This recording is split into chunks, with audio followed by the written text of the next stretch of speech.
What's up, everybody? It's Nick here. Today we're going to be changing the automatic transmission fluid in my 1995 Chevy. This is supposed to be on every 30,000 miles, and who knows the last time it was done. So let's get right into it. So the first step is to actually get this cross member out of the way so that we can access the back bolts. Now to remove it, it's 4 bolts. 2 on each side of the frame. They are very, very tight, so I'd recommend spraying down with some penetrating fluid. And then there's one nut in the middle that holds the actual bracket that holds the transmission down to the cross member, so you want to remove that as well. And then with the cross member removed, you want to go in with a bottle jack. Just lift the transmission enough so you can move the cross member. You could definitely get in there with a universal now, I'd say. Look at it.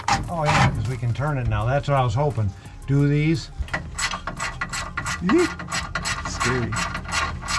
So using a 13mm socket and a universal extension, we were able to actually access the back bolts without a problem.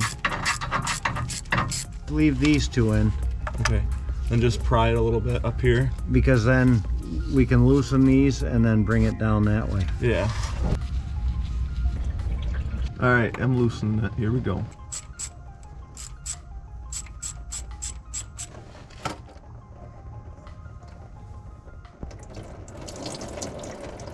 Looking pretty good over here. Lightening it up, and then I'll take mine out, and then we don't have to hold this one. Yeah. Here's the filter. Oh, that doesn't even look that bad either. Them bottom bolts there, sometimes they do back out due to vibrations, and that will cause you to kind of have sloppy shifts. So just go through, make sure they're snug. You don't want to over torque them. Just double check to make sure they are snug. So that circular seal that came off the top of the old filter needs to be pressed into the transmission. For this, we used a socket and a hammer to gently tap it into place. And if you put some transmission fluid on it to lubricate it so it doesn't pinch, that'll just help it slide in easier. After this, we just grab the new filter and push it in until it clicks. You'll know when it's all the way in because it won't go any further. Perfect. Okay. Now with a clean pan using some mineral spirits, we can grab the new gasket, put it in place, and begin reinstalling the new transmission pan. So once everything is hand tight, we can go in there and torque them down to spec. Now these only need to be about 10 foot-pounds, which is barely anything. I'm just going around to make sure everything seems even. So typically when you drain the transmission fluid out of a 4L60E, you get about 4 to 6 quarts. So naturally I bought 6 quarts of fluid because I knew at the top end you're going to get 6 quarts. After completely draining it, I added 5 just so that way there's enough fluid in there. There's not too much to where just backing it off the ramps to damage it. There's not too little for the same reason. So after doing that, I got it on level ground. I left it in park idling, got everything nice and hot, and then you can pull the dipstick with it still running and check the fluid, make sure it's up at the hot line.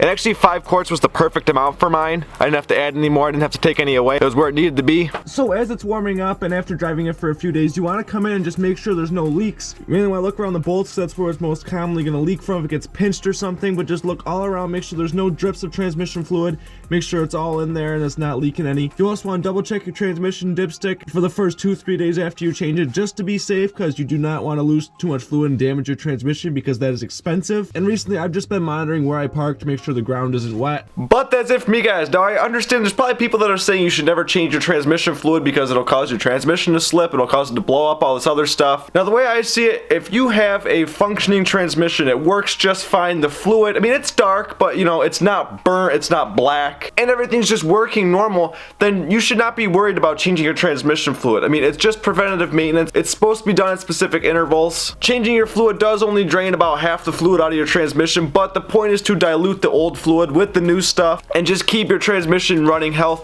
Now if you do change the fluid and your transmission does start slipping and doing a bunch of other funny stuff, then the chances are that transmission was on its last legs anyway. Changing that fluid just might have prematurely done it by a few months. Now did changing it improve my shift quality at all? No, not really. In drive it still shifts 1, 2, 3, 4 just like it did. It's not any better, it's no worse. I will say though, putting it from park into reverse or drive is much smoother, but that's not why I changed it. As I said, preventative maintenance is key. But that's it for me, guys. I will see you guys next time. Make sure to like, subscribe if you are new. Check the description below so you can follow all my social medias. Peace out.